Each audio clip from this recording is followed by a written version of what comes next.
This is later times. This is just a year later after Billy Meier passed through mission. And that is my grandfather when he was in his late 80s. And myself just a year and a half before I left to come to the United States to pursue my university studies.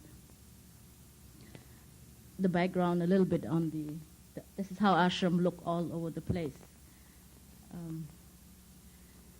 After that contact, when I was around 14, there was no more contact. The lady didn't visit me anymore, and I just continued, the normal life that a young teenager would grow into. Finished my high school, then was sent to United States to study my undergraduate in New York.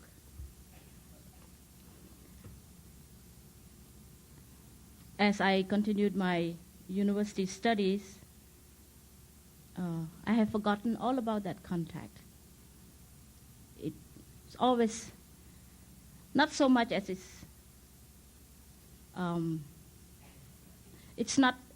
never stayed in a place in my mind where it is utilized.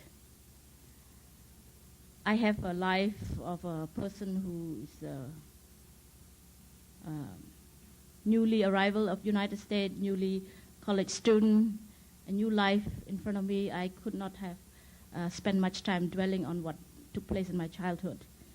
And so I continued studying, and even when at the time as I finished my undergraduate and continued on to my graduate studies, some people would come to me and talk about UFOs and all, and I would say, I don't believe in those. I've never seen any, and so on.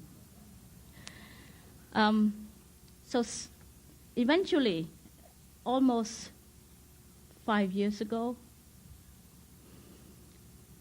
5 or 6 years ago, I think it was 5 years ago, Wendell,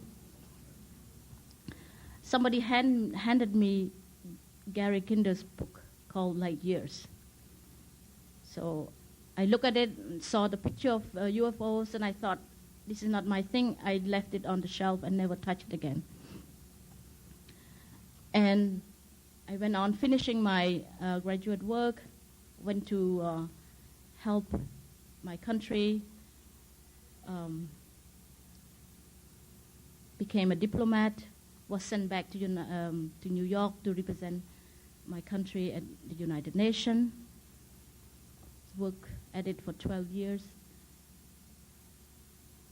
And suddenly, one day I was cleaning and came across the book again. So I thought before I threw it away, I should look at it. I opened the page and saw the name Ashoka Ashram in one of those pages. So I was wondering, how could our place be named in this book? As I browsed through it, I saw the stories. And immediately, I thought, I bet you it was the same Swiss person that had stayed at our place when I was a child. So I thought, but how would I find out if this is the right person? I called up the publisher of that book, but nobody could. But finally, some kind person said, you should contact this person who he published another book called The Message from Pleiades, and his name is Wendell. So I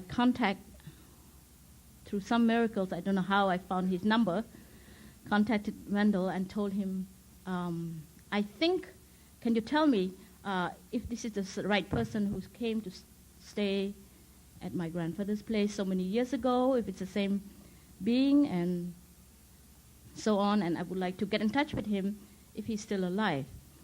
And Wendell said, yes, he's still alive, but he doesn't meet anyone, he's very private. So many people came up to me and said they knew him before. I don't think he would want to meet you because so on. So I said, well, if this is the right person, can you tell me? Ask him if he has the monkey, and these are the name of the monkeys. If he's the person that I knew, if he has the monkey, it's the same person. So Wendell wrote to him, and I think Wendell said within an hour, Billy wrote back and said, where's those 2 children? And that's how, so a few months later, I flew out to meet Billy at the center. I had only about 5 days then. But we sat and talked for 3 straight nights without sleep. It was almost like I felt I have returned home and he felt he has returned home. So it was just sharing of some part of him that he has not been able to share so much with a lot of people before. And so that is how I reconnect with Billy. Now I have talked so much, I would like to show you some of the pictures that I brought back. Slides, please. That will come back later. Yeah. That's just a story.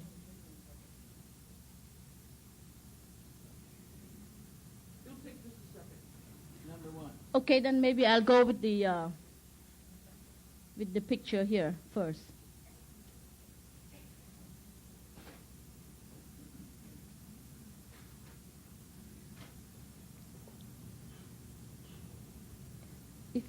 If it takes long, I will go with the picture. Oh, okay.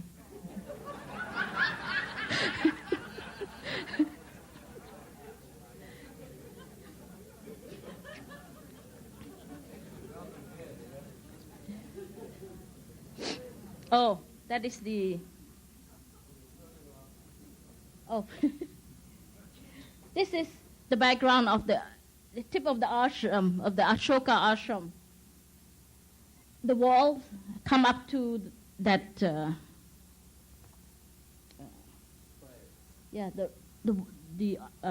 stone wall came up to here, and these are all trees from the.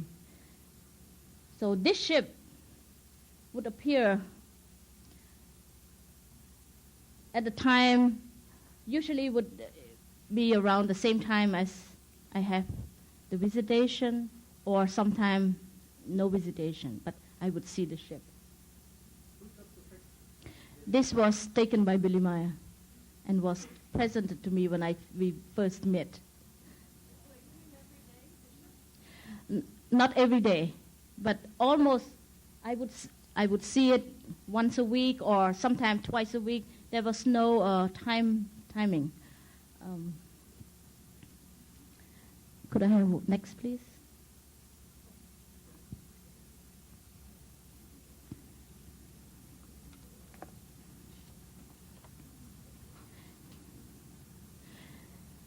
This is the Dog Hill, I think. This is ship over the Ashoka Ashram, but from an angle behind the Ashoka Ashram, there's a little hill.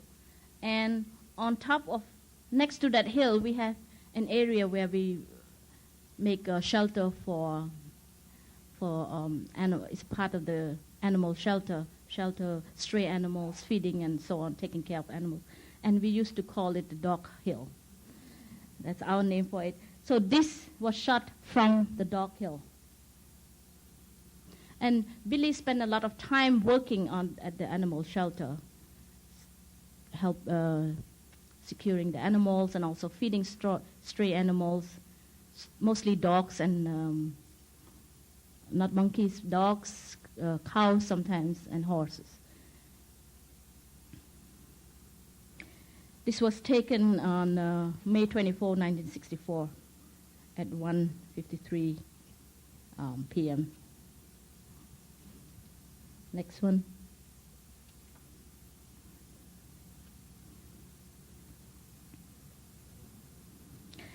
Yes, this was taken quite far away, way up high, just on the side towards the east of the ashram. Just 2 slides ball of fire, which sometime I would see more than 2. There would be a whole bunch of them.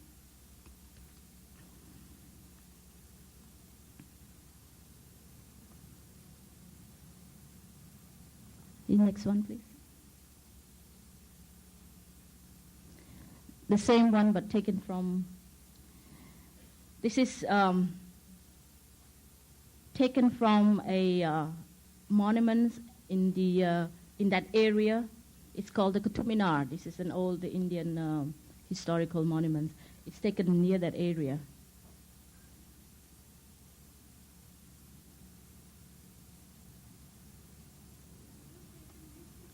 This is Billy Meier's picture. He took these photos. And this is a very rare photo. He didn't show these photos a lot because this is a part of that contact when he had with Ascot. And so when I went to visit him, and he showed me all these pictures because we were just reminisce of the areas and the place and from which angle and so on. Because unless you have been there, you would know where and what in reference to the Ashoka ashram. The next one, please. Okay, this is a very interesting and also important to me. This is a whole bunch of them right on top of the Ashoka. This is the background of the place. You cannot see it very clearly of the reproduction here. But this is one of my ayah washing my clothes, sitting on the veranda outside of my room. This here sitting, she's washing here my school uniform. Because in the his original photos, it's much more clear. So we shared this story, and because he had interacted with her quite a bit, the washing lady. For me, it's very important because when I had my experience, it was not something, for me it was very natural. I have seen a lot of ships over the temple or over the, we have a large area over the trees, near the well, on the doghouse, all these areas that I have seen the ships. Sometimes it was very low. I could see a huge, it's almost like, one time I saw maybe half of this room size of the ship. And sometimes I see very small, further away. It was nothing strange. It was not something that caused me to run with excitement to ask some adults or my grandfather or my ayah or my governess what I see. It was a very natural phenomena for me. So when I had experiences with Ascot, it was also not something very unusual or strange for me. It was almost, it's the most natural, but it's almost like a return to some known, familiar state. Could we have the next one, please?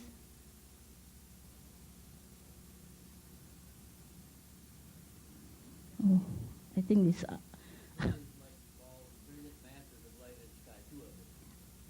I think this is the one. Yeah, I think one of the balls descended down, and that's what produced this beautiful phenomena. The next one. Yes, this is an amazing one.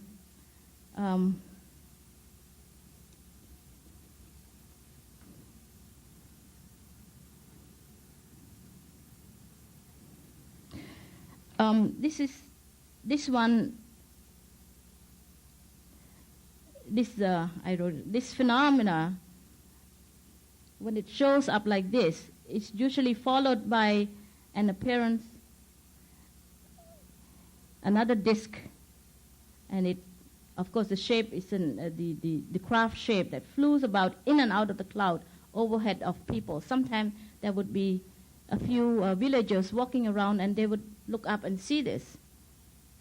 In the ashram itself, sometimes our servant would come and said, I saw something very strange. Have you seen? I would say yes, and that was the end of it. There was nothing further to be said. Next one, please. This is right on top of the ashram in the evening. I remember this very well because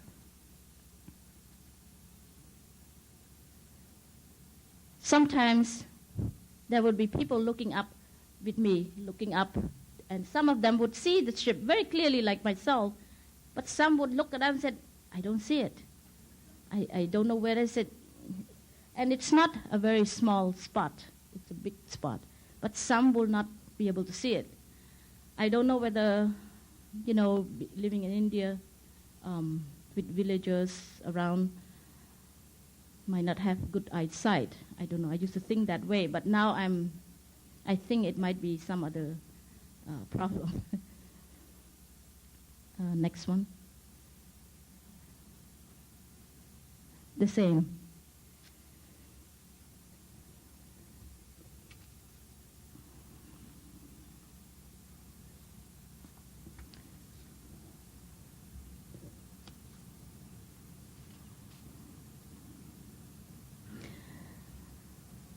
Next one, please.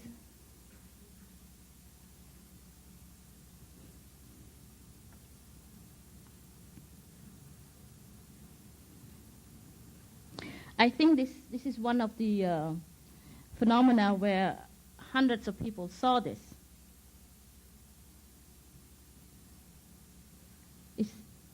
This one, I think, had been witnessed by a whole, I think maybe 100 people. Even was written in the Indian newspaper in the 60s. Actually, one reporter was dispatched from the newspaper, I think the New Statesman or something. If we could find the article. He came, talked to the villagers, talked to people who work at our place, and was shown, and even talked to Billy and was shown the photos. And he wrote an article about this and interviewed a lot of eyewitnesses.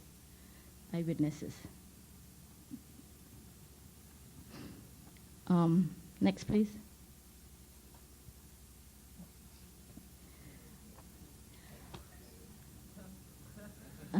Well, that's Billy and his family. That's Billy. Of course, the boy in the red shirt is Methuselah, and and the sister, and the baby Atlantis, I think. And no, who's that?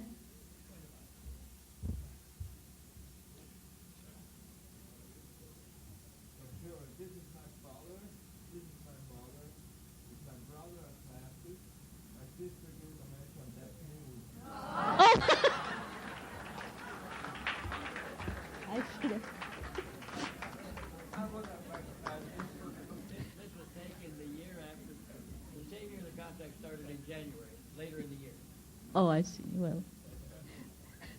Okay, that's all the slides. Thank you. I would like to go back to the pictures and tell a little story before I sum up, because I think you have a good idea of what this.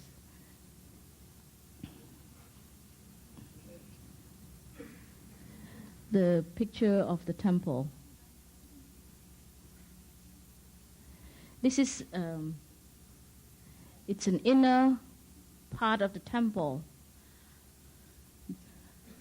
Yes. In this picture, it shows my grandfather sitting in front of the altar, the temple, with a lot of Indian visitors. This area I want to show you is because one evening when I finished my lessons with my tutor, I came in and I saw my grandfather sitting right there with two beings. And for some unknown reason, I don't know why I knew right away that these beings were not with us, not from here, were not the being that comes from the earth. But they do not look any different. They were two males, all in some kind of white gown, kind of a darkish complexion, very, very beautiful but very thin, talking to my grandfather. And I quietly went in and sat near to them and listened to the conversation. I did not hear anything much, but I understood, or at least what I got from that conversation between my grandfather and these two beings, was that they were very grateful to my grandfather for having taught the spiritual teachings of the Buddha, also teaching meditation. This is what I got, that they were very grateful that we are learning meditation, and we have many seekers that went to him to study certain form of meditation that he was teaching at that time. And that's how I was sitting there listening, and suddenly I turned around and they were no more. They were there 1 minute and they were not there the next minute. So afterwards, I went over to my grandfather and asked him, where were they? And they say, yes, this is how they come and this is how they will leave. And I was quite satisfied with that answer, because I have no reason to have any more doubts or to not understand what he meant. And that was the same spot that you saw him sitting with the visitors. I have put all this together to share with you, much as it is kind of excruciating for me. It is a little difficult. You might think it's not that hard to share such thing, but it is hard for me. It is because it's very, very personal, as I said again, and it's very deep. So 4 years ago, close to 5 years now, I reconnected again with Billy. After that letter, I went to visit him, and as I shared with you, that we spent 3 nights talking without sleep and sharing so much. And throughout those conversations, there are other memories that open up, and I kind of shared with Billy, and he confirmed it, and he told me that he had always thought of the 2 little children and what happened to them. He also shared that he was always told that we will also reconnect in sometime in the future. And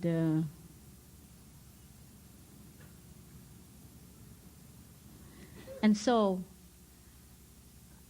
I still feel a closeness with him ever since we reconnect. Last year in November, I went back and spent about 2 weeks with my husband to introduce my husband to him, and we continued on as it's almost like a family to me. But this closeness I cannot describe, whether it's friends or family or what, but it is something more, maybe something less, but there is a closeness of this, the beingness of all that we are here. Thank you.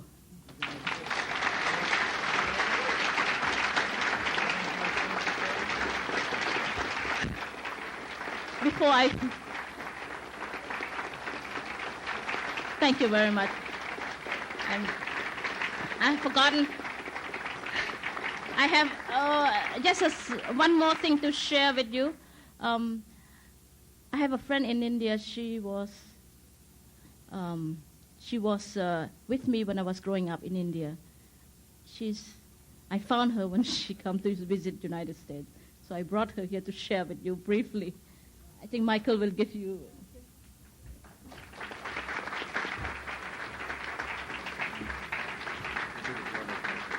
I think it's okay for me. Okay. Well, I think it's time to wind up. And before I wind up, I would like to share a few things with you. But in reference to what my friend has shared, her experiences already, I met her when her grandfather engaged me as her tutor for her and her brother to teach the Indian language, Hindi, and we became friends right then.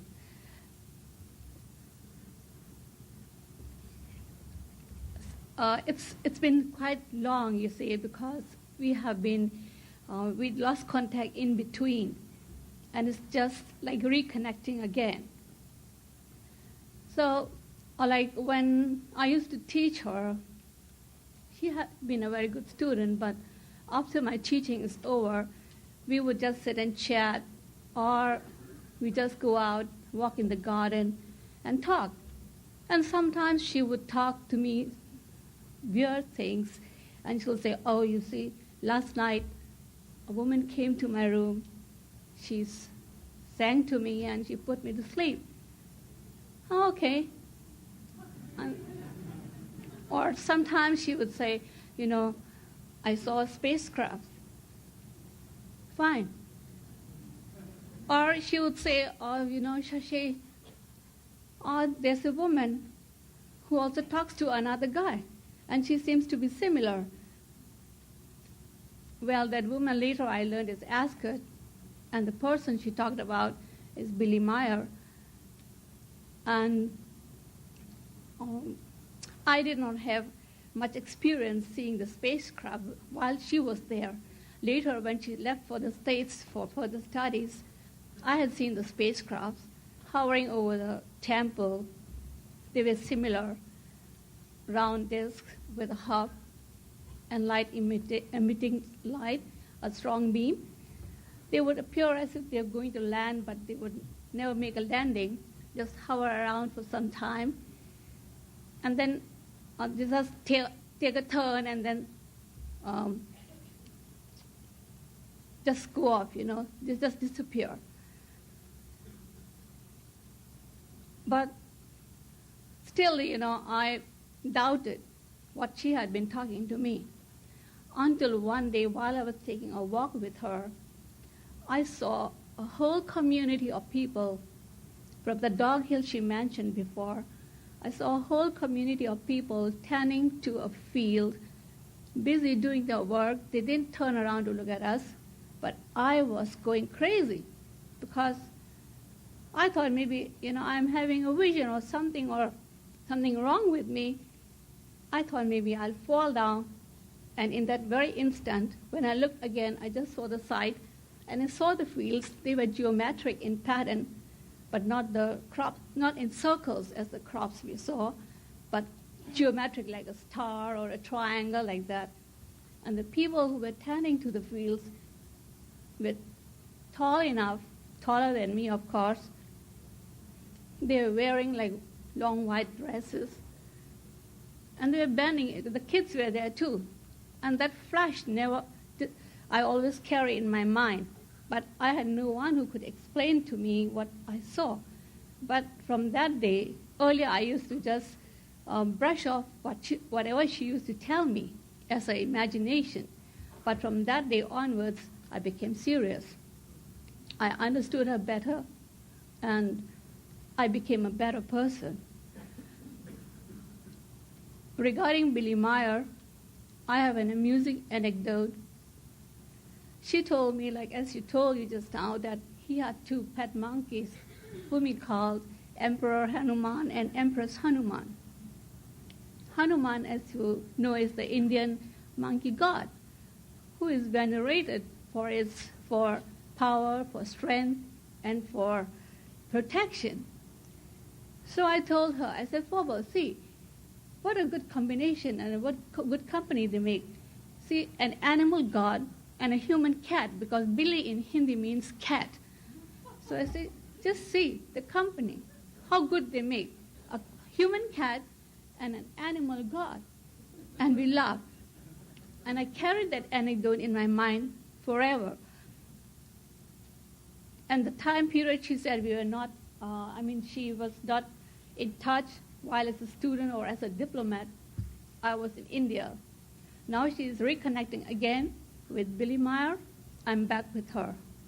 It's a stepping stone for me to know the unknown realms and learn more about our planet. Thank you very much.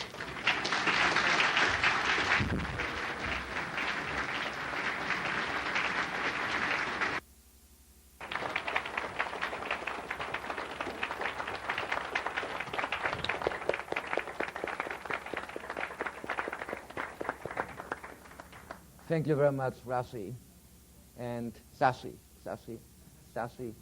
And you see, This is what is the really impressive thing about the Billy Meier contact.